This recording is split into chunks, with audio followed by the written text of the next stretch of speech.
The Splatoon series has been consistently delivering fun and creative gameplay experiences ever since it debuted on the Wii U over 7 years ago, and the third game is easily the best one yet. The online multiplayer is smoother than it's ever been, with tons of quality of life improvements that make long play sessions a lot more enjoyable. New maps, weapons, movement options, and customization tools all add up to make Splatoon 3 possibly the greatest online-focused game Nintendo has ever made.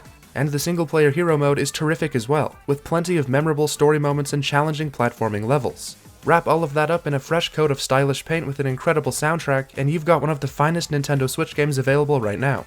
I'm sure not everyone will feel this way, but as a huge fan of the series since the beginning, to me, Splatoon 3 feels fantastically fresh.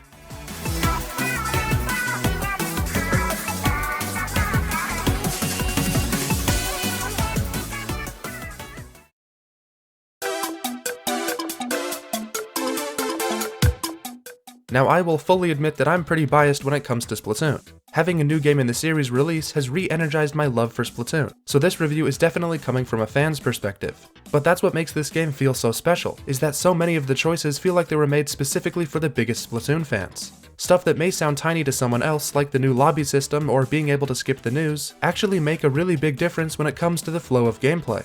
I cannot tell you how good it feels to start up the game and just immediately skip the stage announcements. But before we get too deep into multiplayer, I actually want to cover the single-player hero mode first, as that's what was most exciting for me personally. I got a pretty good taste of online play thanks to the Splatfest that happened before launch. So on the day of release, the first thing I dived right into was the hero mode. I was actually pretty concerned at first, as the setup for the story is pretty much identical to the past two games. The Great Zapfish has been stolen, the Octarians are behind it, and you have to stop them. I was worried that this story would be a big step down from the Octo expansion, and the first few levels didn't do much to reassure me. But it turns out that all of that was just a giant decoy, as DJ Octavio shows up and claims to have nothing to do with the abduction, and then you get sent spiraling downwards towards a new mysterious location and enemy.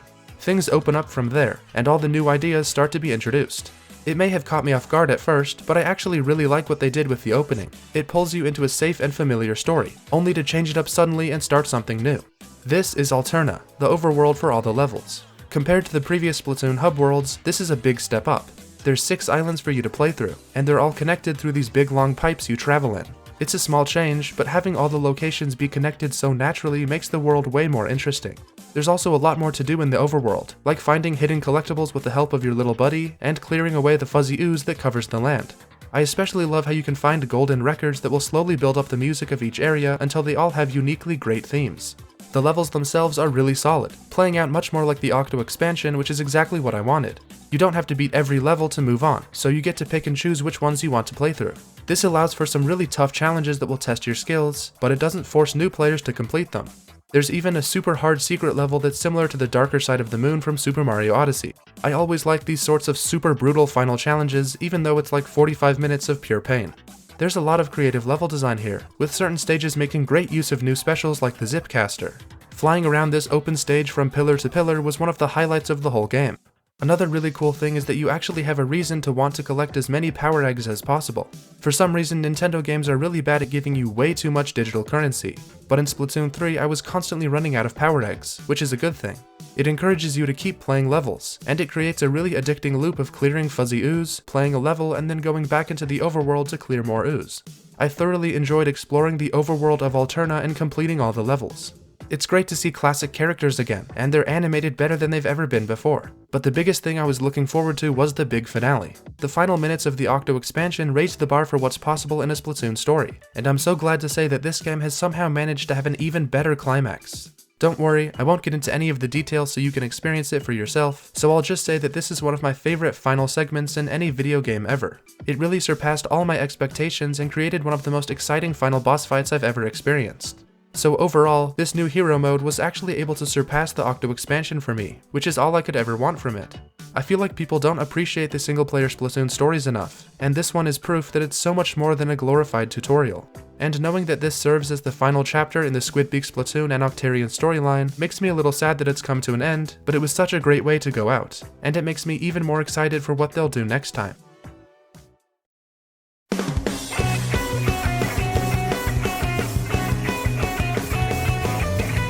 And once I spent 2 days straight playing through the hero mode, I finally dived back into the multiplayer. Splatoon matches are easily my favorite form of online multiplayer in gaming. I just love how quick and snappy the 3-minute turf wars are. I don't think I'll ever get tired of this mode, and ranked anarchy battles are great for more competitive and skill-based play.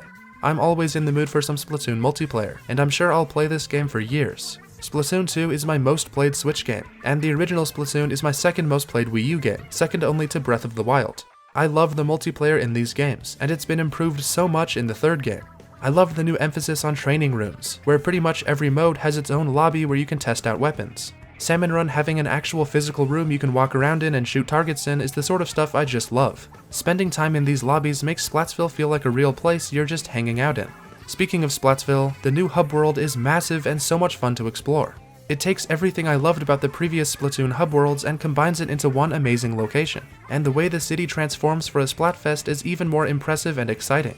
Let's talk about the actual matches, because there's a lot of new stuff. The new spawn method of launching onto the stage feels great, and it immediately fills you with energy to get going. The new moves, Squid Roll and Squid Surge, can be super useful, although I haven't really used Squid Surge very much. But I'm getting better at using the Roll, which can really help you get out of tight spots. The two new weapon types, the Stringer and Splatana, are lots of fun to use. I especially like the Splatana for its close-range combat and sending waves of paint into the distance. I'm sure we'll get a few more weapon types in future updates, but these two are a great start. All the new specials are great too. Not only are they more fun to use than the ones in Splatoon 2, but they also feel a lot more fair, like you can counter them effectively with good positioning and strategy. The new maps are all really solid, and the returning ones from the first game feel so different that they hardly seem like the same maps. Mahi Mahi Resort and Hammerhead Bridge just felt like totally new stages while playing on them, which is great. The new animations at the beginning and ending of matches are awesome. They somehow give this game even more personality and charm. Having splash tags and emotes will help everyone create their own unique inkling that matches who they are. Another big new change is the way Anarchy ranked battles work. Instead of having a meter that fills up or breaks with wins or losses, it's based on the medals you get for each match. This means it's possible to lose a lot, but if you as a player still performed well and did the most out of your team, you'll be rewarded for it. This is a great new addition that makes ranked play feel less frustrating and more replayable. Splatoon 3's gameplay loop may seem simple at first, but it can turn complex really fast. It feels great to be quickly dodging back and forth, taking out enemies while inking turf, and modes like Rainmaker and Tower Control offer a lot of opportunities for unified teamwork. Charging into enemy territory as your teammates clear a path for you feels fantastic.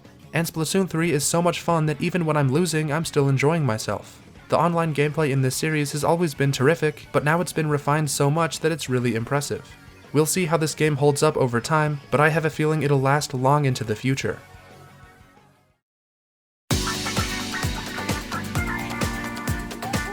There's a lot of small side things to do this time around, like customizing your locker with items you buy or collect through the catalog.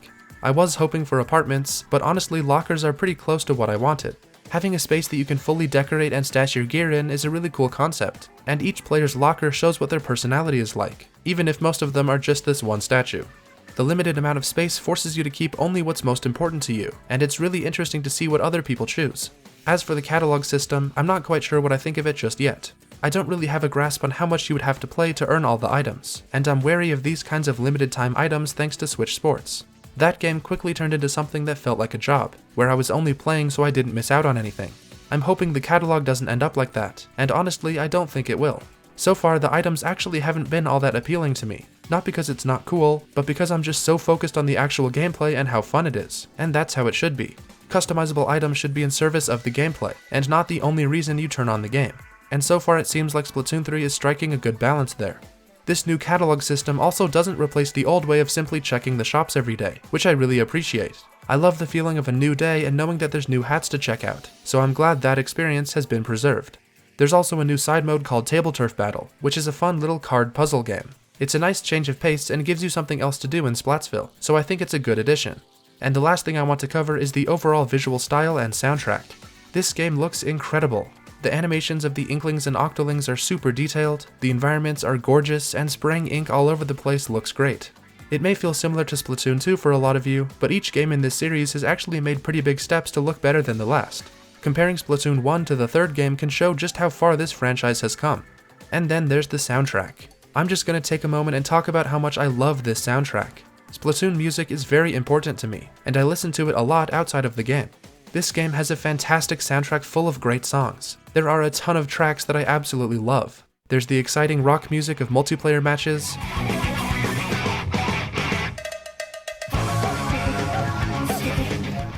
the strange and upbeat songs of the single player,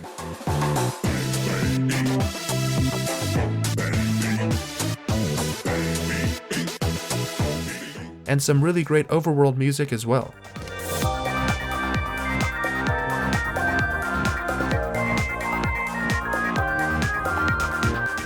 I kept slowing down and listening to the music that was playing, just trying to take in the new sounds my ears were hearing. There's one specific song that played in the lobby the night of release. I was just about to turn the game off and head to bed when I stopped and listened to the song playing in the background.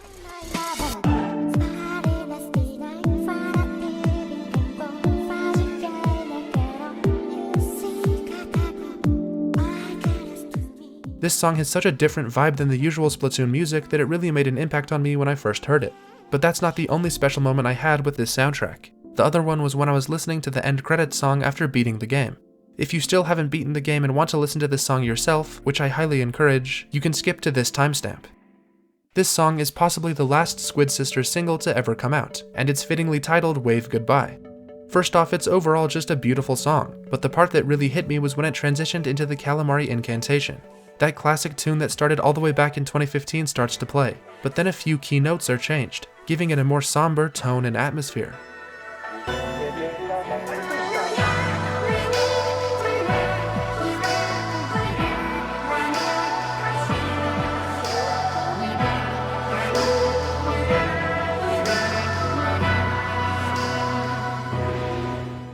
For some reason, this really hit me, and it filled me with gratitude for all the happy memories this series has given me.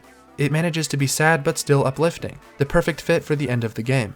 This game's soundtrack is just really great, and it feels so good to have a whole new bunch of songs to listen to for years.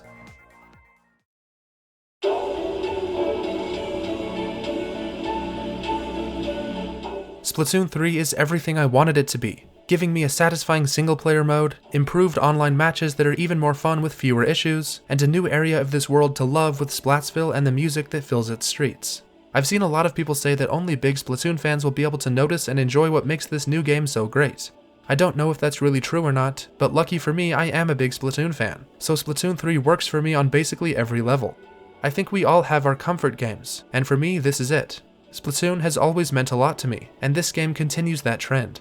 I just love buying new clothing for my Inkling, replaying my favorite story levels, and engaging in the community with Splatfests. This is the type of game that will never leave my Switch. The type of game I boot up when I don't feel like playing anything else, or just need a little boost of positive energy for the day. I'm so glad this game exists, and I'm always excited to hop back in and play more of it. But what do you think? Does Splatoon 3 do enough for you to get excited? Let me know in the comments. It's totally okay if you don't like Splatoon 3, by the way. I'm not trying to force my thoughts on anyone. Now if you'll excuse me, I'm going to go replay the final boss for the 5th time. Thanks for watching guys, and I'll see ya in the next one.